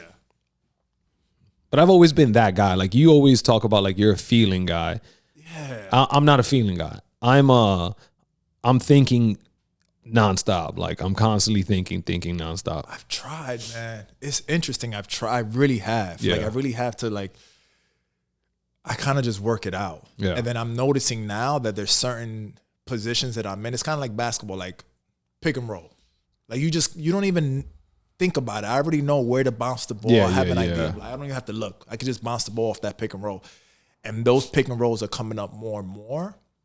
There's only like 4 of them, right? Out of the 3 years that I've been, there's like 4 things that I'm noticing. Like, I can react to quick, which is cool. But it's not something that I can think through. It's more like, it just kind of, or I'm thinking not knowing, or I'm flowing. Maybe I'm in a state of flow. I was gonna say maybe it's that, a flow. Yeah, I can't help myself. I think that's the other thing too, right? Like it's just, I don't think you get to choose. I think it's just how you process stuff. Like me and Amaris talk about running, and me and her run so much differently. Like our approach to running, like I'm like, okay, Ronnie, you got 5 miles. You're going to run 12 minute, 11 minute, 10 minute, then 11 minutes, 12 minutes. That's it. Like there's no other more discussions. Like Amaris is like, like I might change my speed. Like if we were on a treadmill, it's winter, whatever. She's like, I might change my speed like 30 times while I'm running. Because her thing is this, I got to run the 5 miles. Yeah, she's like, I want to get there as fast as possible or whatever. If I'm feeling like I want to go faster, I'm like, nah. I'm just like more premeditated. And that's how we're rolling too. Like I have triggers. So I'm like, oh, I got a hook. Okay, I got a hook. And then I'll be like, okay, I got a hook. And then I'll reset. Let's say we reset a position. I'll be like, oh, I got a hook again. I'm like, is this guy not know? This is all happening while I'm rolling. But that's how I get fucked up too. Because sometimes I get caught up. But I'll be like, he's rolling. Okay. Let me touch him. He didn't feel it. I'm like, oh, he didn't feel it. I'm like, I got a hook on him. Okay, that's how my brain's working. So I'm like trying to reverse engineer. Like, okay, if he never feels the hook on the right side, that means I got to get him to my left side. So how do I bait him? Okay, start showing your left hand. Start just showing the underhook. Let him shoot for that fucking underhook on this side. As soon as he does, I'm gonna pull that shit and then I'm gonna fling his ass up. And that's how I'm like constantly processing. That's interesting. I'm a complete. I don't. Yeah. I just kind of interesting. Yeah. I just kind of go. I've tried that, and then I feel like maybe I thought that was like that's a bit of my downfall. Like, maybe if I was able to like think 4 or 5 moves, 6, 7 move 8s, and I would probably be better. But I get lost in the sauce. The moment I get in there, it's just fight or flight. Yeah. I got to be honest. Yeah. Which is why I train hard, because I know that my muscle memory is what's going to kick in. Yeah. You see what I'm saying? Yeah, so I'm hoping the right stuff kicks in for me. So always practice to me always has to be harder than the actual thing, because I want that to kick in. But in the moment, I'm just like Some don't feel right. I'm making an adjustment, whatever it is. All right, this feels better for me. I don't know about you. You know what I mean? Yeah. It's just, that's so, yeah, I'm literally the opposite. Yeah. Like, if I get caught in something, the person's like, why are you mad? Like, a lot of times it's like, what happened? Or like, they'll do something and then nothing's happened. But like something that didn't go the way I imagined, the way I planned it didn't happen. So I'll be like, motherfucker. They'll be like, you good? I was like, no. I'm like mid-roll. I'm like, no, you're good. You haven't done anything. It's like, oh, I just did this. But it's more like, I'm just like, no, you don't realize that I've been doing this and that. And you were supposed to do this. And now I'm fucking mad because, it didn't work out the way I imagined it in my head. Yeah. That's wild. That's cool. That's so interesting, man. That's why I love jiu-jitsu, man. Yeah. It really is. I say it all the time. It's just humbling. It really is humbling. Yeah, man. It's a nice space to be like, you ain't shit. Yeah. And you're also like a part of like this.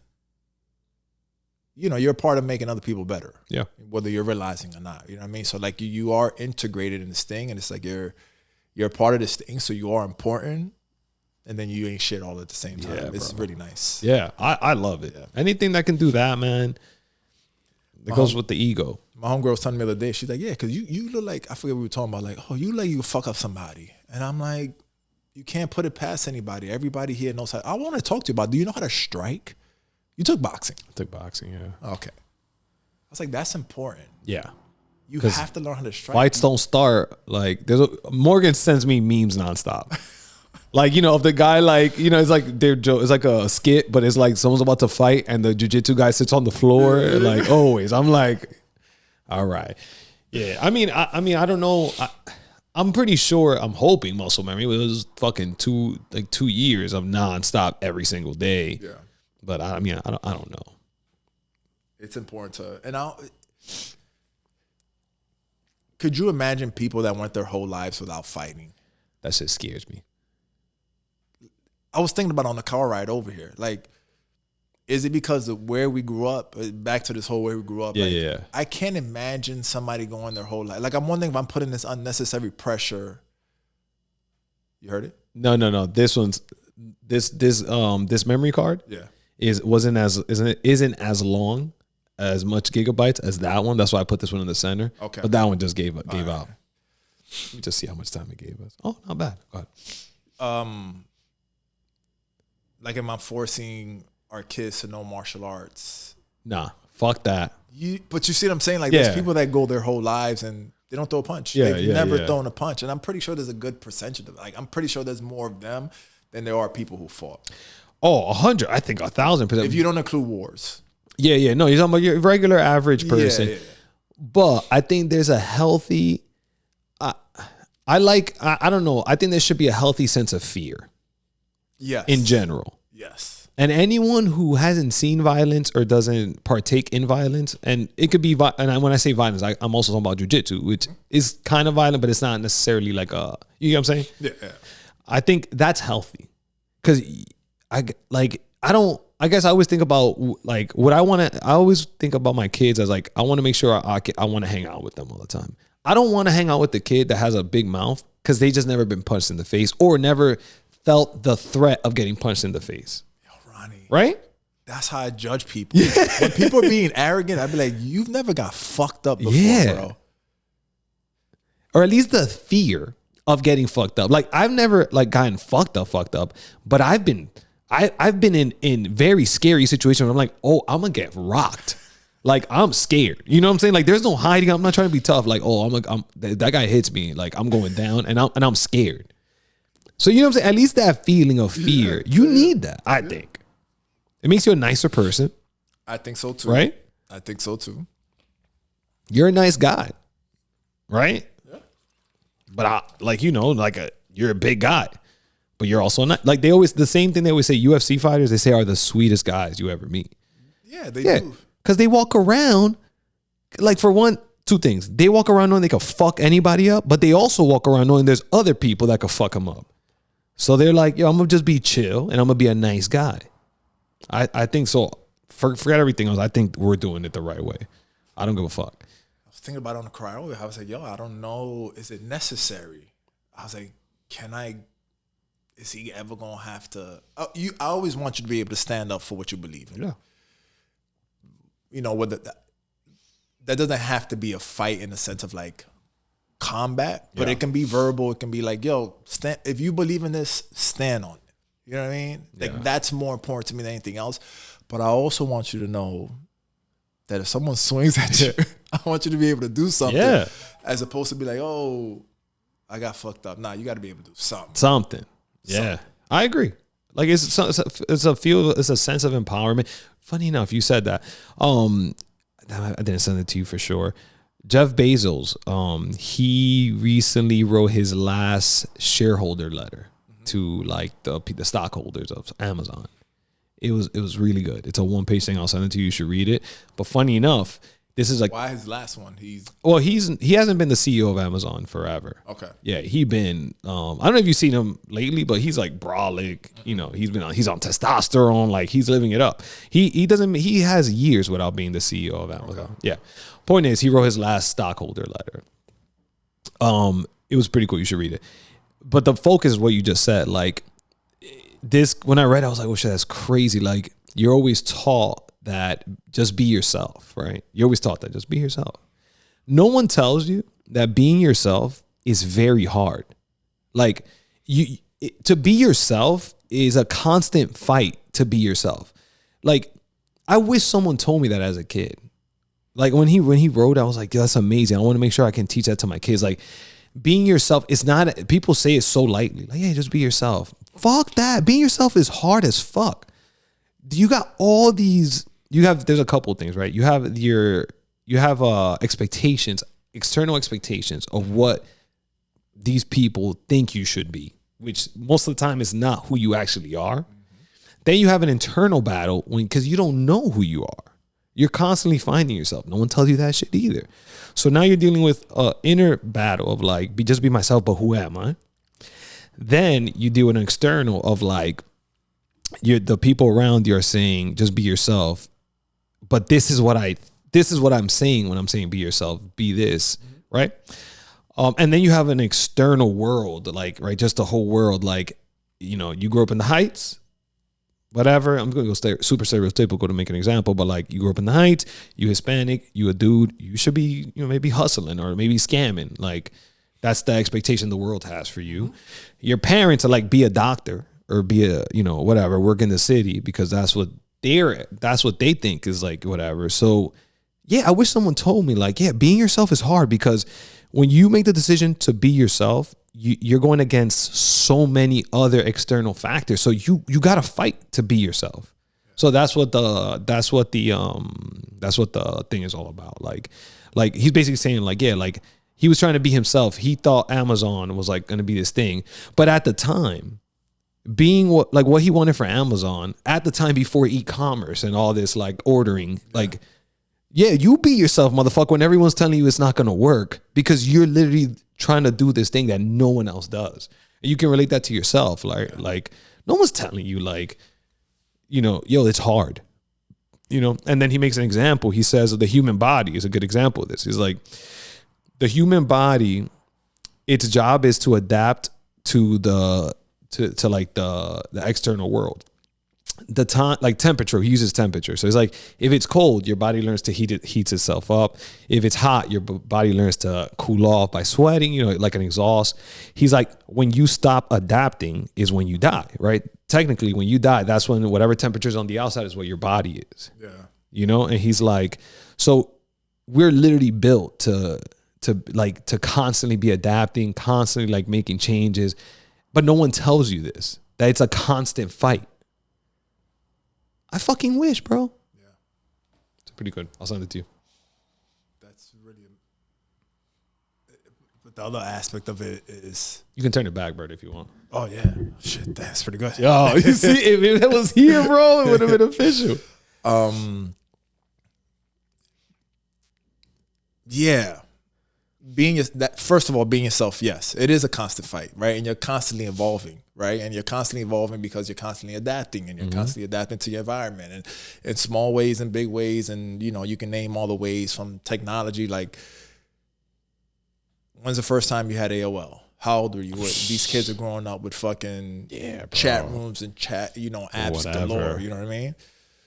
So the other thing is, you still are part of the societal, like, civilization group or whatever. It's like, how do you, I guess it's more philosophical, like, who are you really? And then how do you fit in here?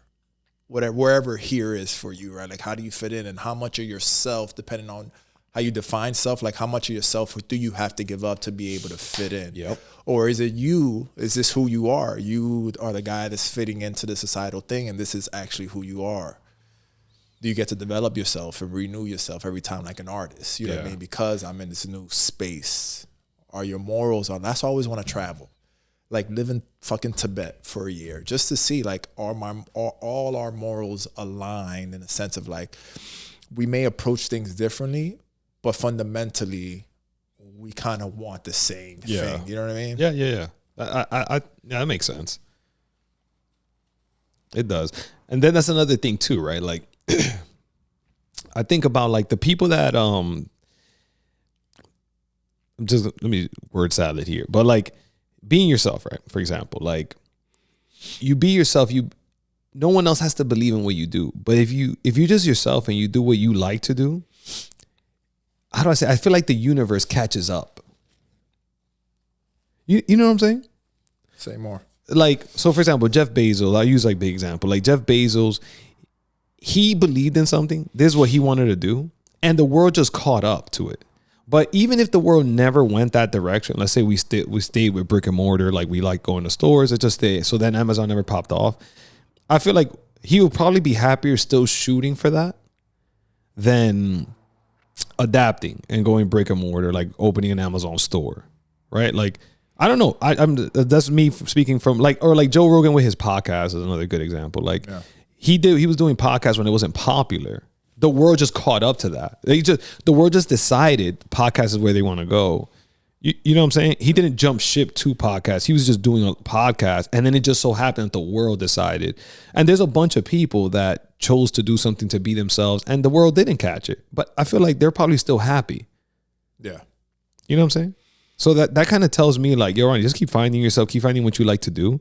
And regardless of whether it's popular, whether it's not, like, the universe will either go that route and then boom, you make tons of money. And Jeff Bezos thing, like, I don't know anything about this guy. Yeah, me either. Besides the fact that I'm making a ton of assumptions. Yeah. But, like, in this hypothetical thing, like, is he, depending on why he did it? Yeah. Did he do it partly to make money? Did he do it partly because it's, you know what I mean? Like, did he believe in it? And but his ultimate thing, was it just to, like, make bank? Yeah, it took him like 8 years. Okay. So whenever I hear someone take that long, I'm just like, he can't possibly, like, either you got to have undeniable faith that this is, like, right? And what if it didn't pop off? Would you still be as happy to say, you know what, I took this route? Yeah. But I don't know. I like to think, I guess maybe selfishly, I'd rather think that these people kind of, like, they didn't care because they enjoyed, like, for you to do something for 8 years. Yeah. I prefer to think that you just loved what you were doing. You were like, fuck it. Like, this is what I want to do. Like, that's what I even if I'm wrong, I'd rather think that. Because so far for me, it's worked out. No, yeah. You know, like, I'd rather just think, like, I'm going to find all the things I like to do, and then I'm going to do it, and then just let those efforts compound on themselves. And then in 8 to 10 years, like, even the way that I do this podcast, like, I'm just like, yeah, that's fine. Like, if I do this long enough, and if I want to do this full time, in like 5-6 years when I have thousands of episodes, like, even if I don't want to, I just feel like it's undeniable. Like, it would just get popular just cause. Not because it's me. I'm just saying, like, if someone, take anything of anyone, if they do it for long enough, they'll find their community. They'll, you know what I'm saying? Like, you just do something good. You just become, like, even with real estate, like, I've done it for so long that I don't worry too much about what happens, conditional like conditions, or you just adapt. But I'm like that because I've told myself I'm gonna do it forever. However I do, I don't care. I'm just gonna keep doing it. Like I told you, the novations. We could wrap up with this. I'm sorry. Yeah. So this is something. So okay, I told you about the marketing thing. Like I found this guy, whatever. He's helping us out with marketing. Great. Sorry, before I jump in. But yeah, so this marketing guy, great, whatever. He's helping us like get more leads. And I found like, okay, so we're like, we want to generate more. So like we want to 4X our revenue this year. Cause we're ready. We're like, this is the natural, I feel like this is like the natural flow of things. Like we finally figured out how to like do all the things we wanted to do. So we're like, all right, it's time to grow. Like that's it. So now we're up to, the point where I got to figure out different ways to like make money, which is fun because now I'm learning something new. Learned about novations, which is fucking interesting as shit. Like I said, it's super weird. The theme for this year is like full transparency for the team. I'm like, when you grow, the more you grow, the more transparent you have to be, because like if you have to be locked in on your processes. And you got to be as transparent as possible. These sounds like cliche words, but it's like you really do need it. Like, because now as you grow, you need like decentralized command, right? Like it can't go like everyone just goes to the top person. Like you need decentralized. So like the message from this person has to be relayed to these people, and then these people get the message from here. So it's like, it can't be just everything coming from this person. It just can't anymore. Like it has to be decentralized command. So everyone everybody has to be in charge of their little city, knowing what their goals are to align with that person's goal. It's not this person telling you what your goals are. You know what I'm saying? Yeah. So let's say you're the main person and I'm in charge of my city. Yeah. You and I sit down and meet. Yeah. To make sure that we're in alignment. We're gonna 4X, right? Imagine like, let's just say I come to you and I'm like, Berto, we're gonna 4X. Start figuring out how you're going to, in my space. How do I 4X? How you 4X? Okay. So it's decentralized. It's not coming from one person. It's you got to figure out how we're gonna 4X from your side and blah blah blah. So okay, that's where we're at. So, which is great. It's cool. I like it. And then the transparency has to come, because you can't make an adjustment here and not communicate. If it's like a difference from like our procedure, you have to make sure everyone knows everything that's happening, especially if you go off your process. Something simple. We wholesaled the property, right? The closing was whatever, January. It was December 1st last year. That's when we had closing set. Jagger, for example, told them, hey, it's okay if you want to close in January for tax purposes, without speaking to me first about it. I got a buyer. That person was going to China on vacation for the whole month of January. Right? He's saying, oh, it should be okay. Right? Without communicating to me first. Now this person's, so now we have a property that we locked up in November that doesn't close until fucking February or December or January. I'm sorry, late January. No, February. I'm sorry, because she had to close in China because she ended up staying for longer. But what I'm saying is, like, if you go away from your process, you have to be fully transparent in what you did, because now it's decentralized. Like, I don't know what you're doing. All I know is I'm doing what I got to do for 4X, and this is what we agreed upon. And if you don't tell me this, it's going to fuck up everything, because everyone's just trusting the other person to do their part the way that it was agreed upon already. You know what I'm saying? Because now there's so much traffic. There's so many properties. There's so many contracts. So you guys, part of the reason you guys are ready to grow is also because, I mean, that has to be an ingredient, right? Like the fact that your stations have structures in place that they're kind of just running. Yeah. Okay. So that's where we're at now. So like, I don't know, bro. I have a year without seeing a flip of ours. I don't see houses anymore. Like, I'm in real estate. I don't see houses. Really? Yeah, I don't see them. I don't know. Like, we buy them. I don't see them. Like, they're being flipped. Don't ever see them. They got sold. Great. You have somebody who's overseeing that. Yeah, that's what I'm saying. Decentralized command. Got it. He don't know how I'm getting the properties. He don't care how I'm getting the properties. All he knows is that he gets properties to, he gets good properties for him, and that's it. Sometimes I have months I don't see him. We speak in the meeting. It's very like, what is the key points on what you're doing in this department? Key points. Okay, bye guys. This boom. It's wild. That's what's up. It only works though if you're locked in. So like the expectation, like marketing, I don't know what Michael does. I can kind of like, but I don't know. All I know is that there's leads for acquisitions to work. I don't even know what Jagger says anymore. I don't care. It's your department, and it's working. The numbers are looking good. Nope. Everything's doing.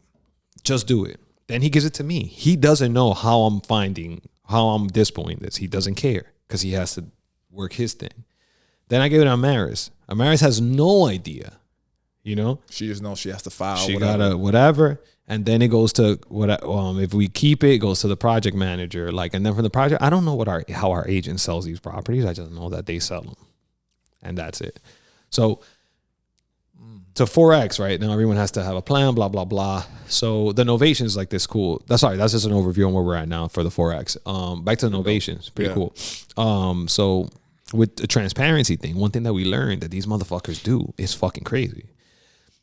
There's some people, right? Like, let's say your house you want to sell your house, and it's worth, it's worth $200,000. But if you fix it, it's worth $280,000, right? Now, I can't buy your house for $200,000, even though it could sell for $280,000, because you can buy it. You own it, you fix it, you put in whatever, 40, 50K on it. There's a 30K of equity. Maybe you walk away with like 10K, let's just say, right? With closing fees, when you sell it, agent fees. Because I have to pay the closing fees and I'm using hard money, right, to fund it. And so I'm closing twice. I have to pay the fees up front, and I got to pay the fees in the back. So I can't buy that house. I'm going to lose money because I still have to put 40K the same way you do, but I have more fees associated. Right? Yep. So now I have to come, even though your house is worth 200, I got to come and tell you, hey, I can only pay 170. And you're like, yo, but my house is worth 200. Normally what I would do, I'd be like, you're right. But we'll explain why. And then they'll be like, yeah, but my house is still worth 200. I want 200. Fair. What we used to do is then we would be like, let's get an agent. So I'll refer them to an agent. And then the agents list the property for 200. And then sometimes we'll do I take 50% of the agents or 40%, whatever the number we discuss. Maybe sometimes, most of the time it's 35%, I think, of what the agent made.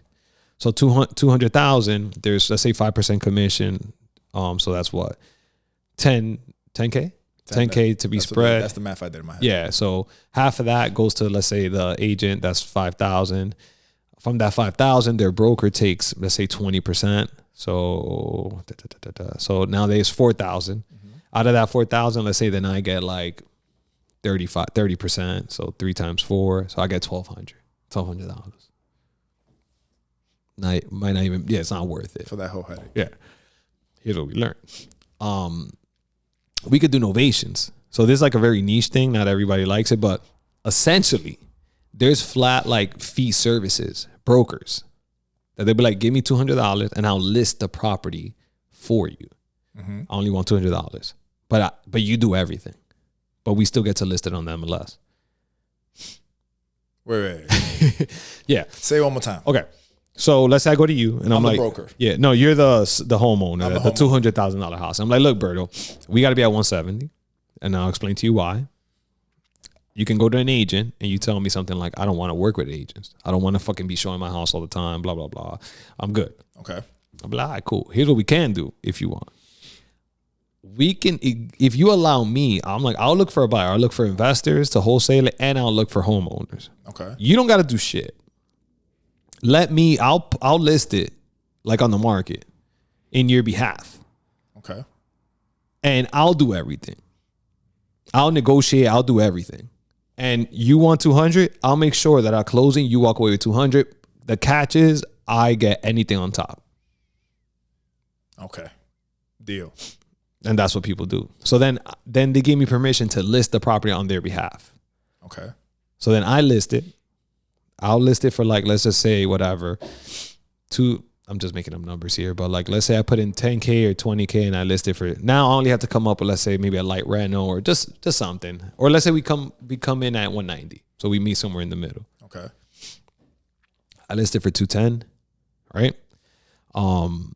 So now there's 20,000. You're saying you and I agreed to 190, not to. Let's just say me and you agreed on 190. Okay. You listed at 210. 210. Let's say I get the offer accepted at 210. There's 20K there of a gap, right? Because I got to give you 190. Yep. So now 210, I have to cover the closing fees on that because I told you you're walking away with net 210, right? So that means all the closing fees. Most of the time, the buyer pays a certain amount of closing costs. The seller might have, let's say, whatever. Let's just say 2% of the cost of the property. Okay. So 2% is what? 2%. That's 4,000, right?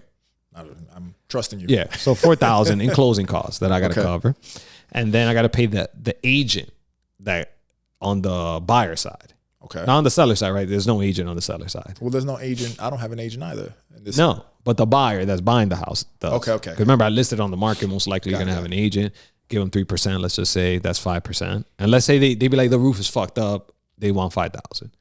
So it's, let's say 5% I'm giving them. So 5% of 200,000 is 10,000. Okay. And let's say they want $1,000 concession. That's 11,000.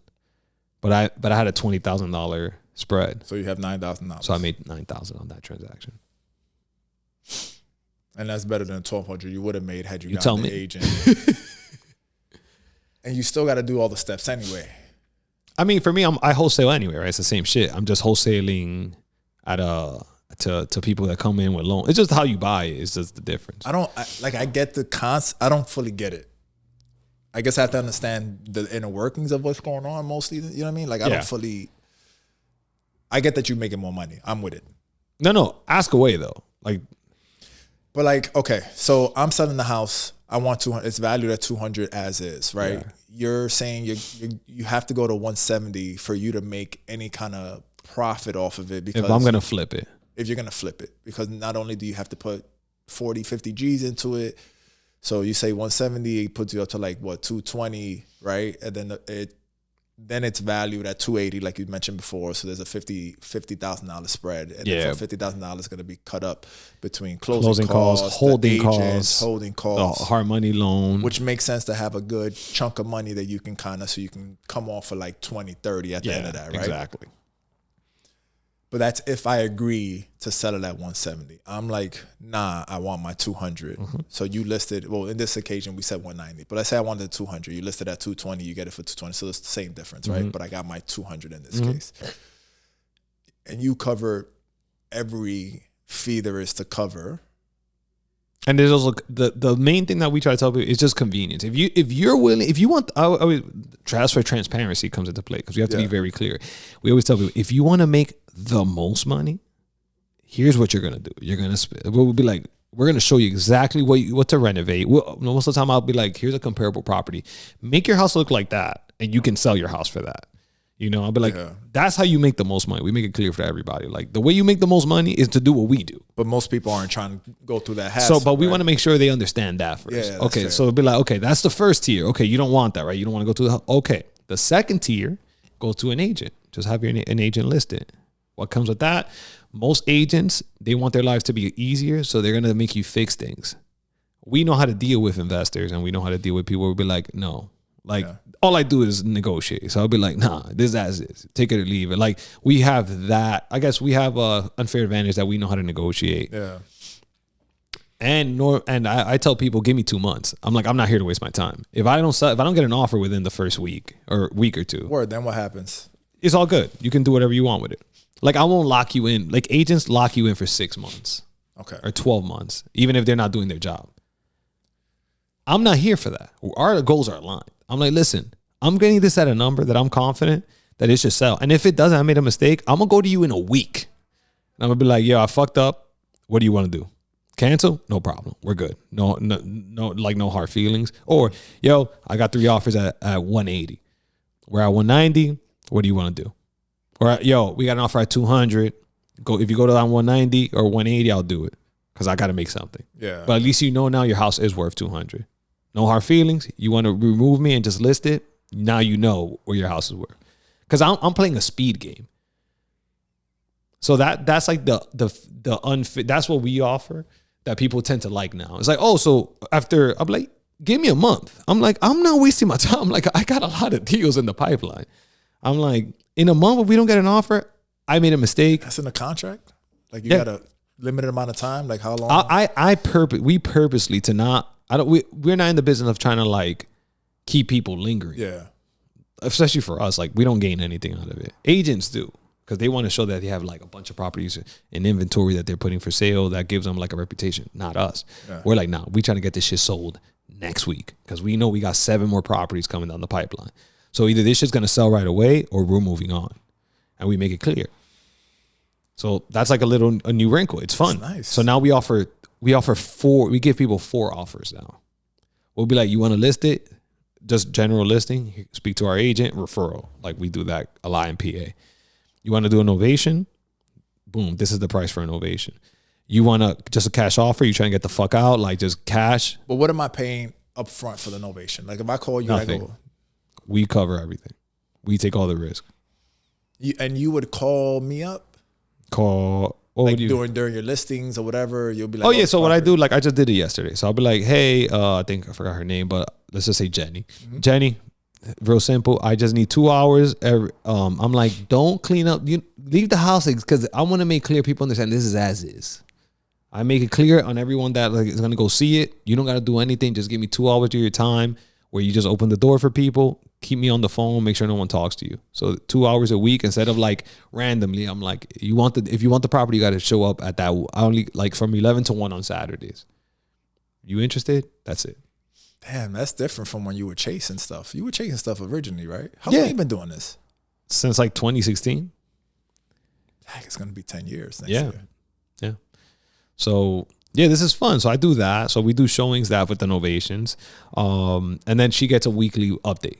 I'll be like, hey, these are the offers we got. This is what we seeing. This is what I'm thinking. Mm-hmm. Blah blah blah. You know, has anything happened? And they have my number. You know, any issues? But do you guys try to rush them, even if you think a better deal might come, just because it's more practical to take the deals that you have on? Like, let's say 2 weeks go by, and then she's like, to the $200 thing. She's like, you know, the 170 is cool. Like she was okay with anything above a 160. Let's say.